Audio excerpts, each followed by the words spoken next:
Hola, soy Ricardo Cañas y bienvenidos a mi podcast llamado Los dilemas éticos en la democracia, una realidad cuestionable en The House of Cards. En este episodio tengo tres principales objetivos. El primero de ellos es abarcar qué es la democracia. El segundo es hablar un poco sobre la democracia estadounidense en el siglo XXI a través de la serie de House of Cards. Y el tercero, saber qué es un dilema ético en la toma de decisiones políticas. La estructura de este podcast es bastante simple. Además de abarcar los objetivos que les acabo de mencionar, tendré a la mano un libro, no se asusten, se llama El libro de la democracia, en el que básicamente tengo varios apuntes, pero con el fin de ser discutidos y de ser razonados. Estos apuntes son recabados de varios libros, de varios papers, de varios investigadores, en su mayoría sociólogos, politólogos. Y bueno, el primer paper al que quiero hacer referencia se titula Definir la democracia. Y aquí quiero hacer un alto. Muy probablemente a ti que te gustan las ciencias políticas, ya has escuchado qué es la democracia. La democracia es el poder del pueblo, la democracia es el poder de las mayorías. En la democracia está la libertad. ¿Será eso así? ¿Será que todo eso que pasamos escuchando día a día es una realidad, es un hecho o es un deber ser? Para recabar qué es la democracia, el autor Sartori nos menciona que la democracia es un concepto bastante amplio. No podemos ir solo a sus raíces etimológicas, las cuales vienen del griego demos y kratos, es decir, el poder del pueblo. Esto va mucho más allá, y es que la democracia tiene un significado literal y uno ideal, las cuales son pocas veces distinguidos. Las democracias, según este autor nos dice que son poliarquías, es decir, un gobierno de varios, y que está ubicado dentro de la línea deontológica democrática, es decir, que su sentido y su planteamiento sobre qué es debido está dentro de lo democrático, es decir, que no está asignado a lo que debería de ser. Y de aquí nos plantea una pregunta bastante interesante: ¿cuántas democracias hay? Podrían decir, no, es que yo solo sé de una, yo solo sé que la democracia es el poder del pueblo. Pero pues no, hay un punto de vista bastante interesante, el cual es que se plantean dos democracias: la democracia en la realidad y la democracia del deber ser. La democracia, como es bien sabido, es un sistema político, no es que un Estado es democrático en su totalidad. Y esto no es igual en todo el mundo. Yo creo que si hubiera democracia en todo el mundo, realmente no existiera, porque fuera un ideal y no un sistema político. Así como existen los autoritarismos, las autocracias como sistemas políticos, también está el de la democracia. Y es que, según Tocqueville, la democracia se deriva en la democracia social, en la cual es una igualdad de condiciones y guiadas por un espíritu. Según Bryce, una democracia es un ethos, es decir, una forma de vida. Yo vivo bajo en democracia. Realmente lo planteaba más como valores que se deberían de seguir para una coexistencia pacífica, y está también en la democracia económica, la cual es riqueza, abundancia y eliminación de la pobreza para todos. Pero ahí es donde nos vamos a detener y plantearnos: ¿democracia tiene que ver con las izquierdas acaso? ¿Tiene que ver con un contrato social? ¿O por qué la democracia está tan ligada a las ideas liberales, a las ideas individualistas y a las ideas que todos tenemos libertad y libre albedrío? Eso es un buen punto de inflexión y que da paso al siguiente artículo, que se titula ¿Se está muriendo la democracia? En primer lugar, esto es un juego de palabras, porque la democracia no es una persona, la democracia no tiene vida, no tiene nacimiento, pero sí se da en un espacio-tiempo con las sociedades y con las naciones que así promulgan sus sistemas políticos, sus sistemas democráticos. La democracia no se está muriendo, la democracia se transforma, al igual que las sociedades, al igual que los estados. Hay sistemas políticos que desaparecen, que se transforman o que se derivan en otros. Y así pasa con la democracia. Y justamente el autor, que se llama Andrés Malamud, hace una mención a Churchill, en el que dentro de todos los sistemas políticos, la democracia es el menos malo. Como decimos los salvadoreños, es el menos peor. Entonces, la democracia no es perfecta. Y así como tiene sus picos, también tiene sus bajos. Y precisamente a estas fluctuaciones se les conoce como las olas democráticas. Ahorita estamos viviendo por la tercera ola democrática, tras la caída de la URSS, tras el fin de la Guerra Fría. Y es natural que haya un proceso de democratización desacelerada. Es decir, que las tendencias a la alza que llevan a la democracia vayan bajando y se vayan ralentizando, pero eso no significa que se estén muriendo. Significa que es un ciclo de vida normal de cualquier sistema político.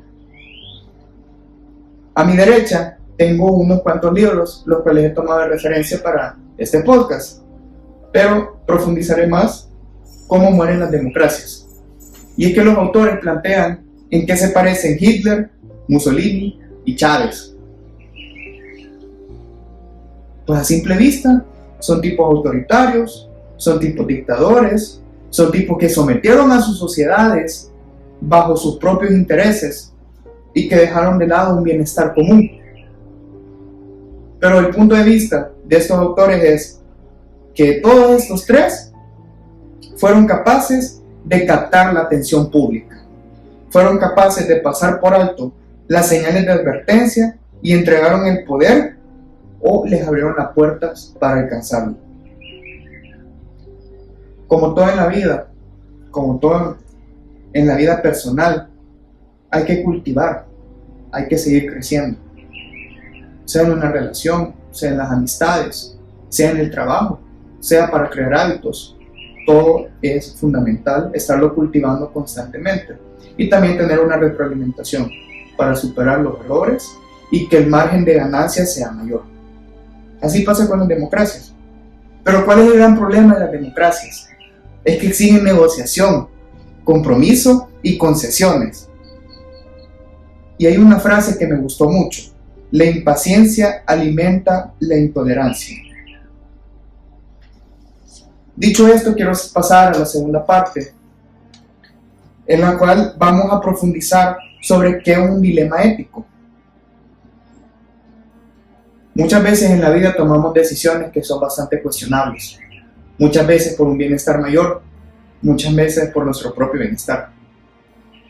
Pero lo que se ha aprendido en las vivencias prácticas es que nunca se puede complacer a todos. Nunca, siempre van a haber voces disidentes frente a cualquier acción. Por más que su moralidad pueda indicar que es la acción correcta, para otras miles de personas no lo es. Y precisamente estos son los dilemas éticos. Básicamente es una situación en la que los preceptos morales y las obligaciones de similar obligatoriedad se encuentran en conflicto moral, de forma que cualquier solución es cuestionable. Y esto pasa en toda la vida, pasa en las democracias y pasa en la serie de House of Cards. Profundizando más en la política estadounidense en el siglo XXI, a pesar que esta serie haya salido en el 2013, se puede plasmar en el quehacer político diario de todos los políticos a nivel mundial. Entrando más de lleno, esta serie es ambientada en Washington, D.C.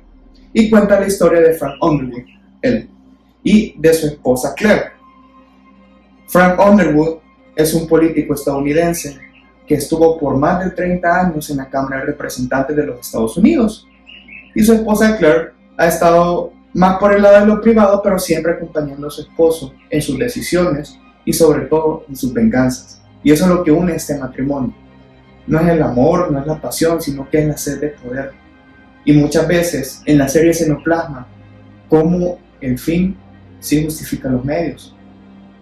Aunque Maquiavelo no lo haya dicho en su obra El Príncipe, deja claro ese mensaje. Y es claramente aplicado a esta serie. Y si vemos un símil, pues con la realidad. Y no solo en Estados Unidos, sino en todos los sistemas democráticos a nivel mundial. Básicamente, Frank Underwood es un político bastante resentido, el común denominador que busca venganza contra aquellos quienes le hicieron daño, quienes lo trataron de pasar encima, y él toma decisiones muy poco éticas, a lo largo de su trayectoria como parlamentario hasta que llega a la presidencia, el sueño de todo político. Creo que todos aquellos a los que aspiramos a una carrera dentro de la política, ese es el sueño, ese es el objetivo, pero no todos son capaces de conseguirlo. No por sus capacidades, porque realmente en el mundo hay demasiado talento humano y mucho más en ciencias políticas. Pero el gran problema es que no todos están dispuestos a hacer lo que haga falta, y eso es una frase muy conocida: hacer lo que haga falta. Si hacer lo que haga falta se refiere a pasar por encima y dejar de lado la moralidad, pues está perfecto. Pero realmente, ¿estarías durmiendo tranquilo con tus decisiones? ¿Estarías tranquilo pasando por encima de los demás? Mi respuesta es no, yo no estuviera tranquilo. Pero en esta serie se plasma la sed de poder y de venganza que tiene la mayoría de políticos. Y es por ello que a raíz de eso surge un famoso dilema ético. Y yo lo planteo de la siguiente forma, tomando de base la serie. Supongamos que alguno de ustedes es un senador de un estado en los Estados Unidos. Entre paréntesis, sabemos que en los Estados Unidos el poder legislativo funciona mediante dos cámaras, la Cámara Alta y la Cámara Baja.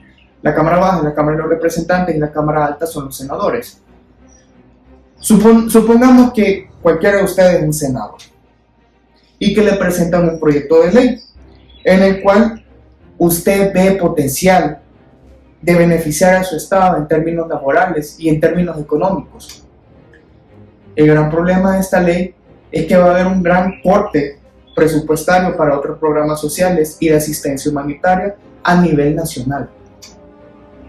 Usted representa un estado que es políticamente peleado, no es estable, es conocido como un swing state en los Estados Unidos. Y usted tiene el deber y la obligación de velar por el bienestar de su estado y del de sus ciudadanos nacionales.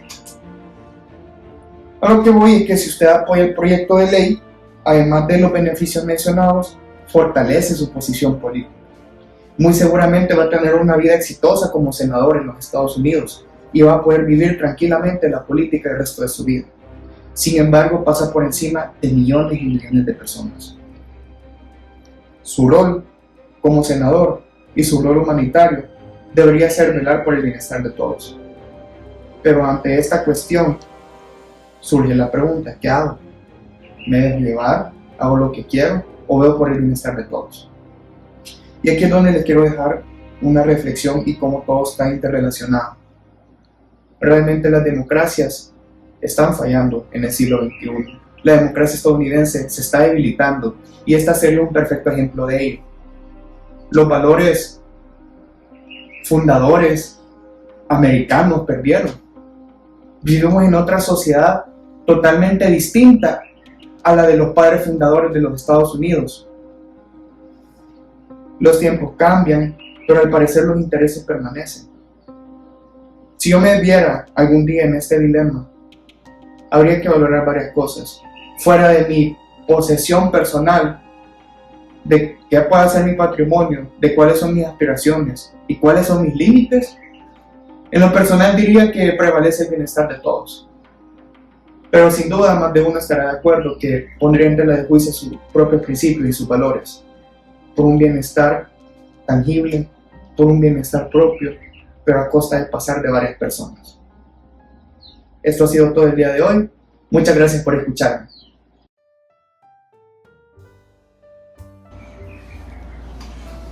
Cuando comience ahí, cuando comience le das al contador.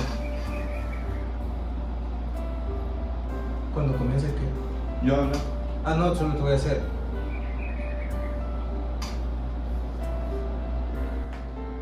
Bien, es que como lo estoy improvisando.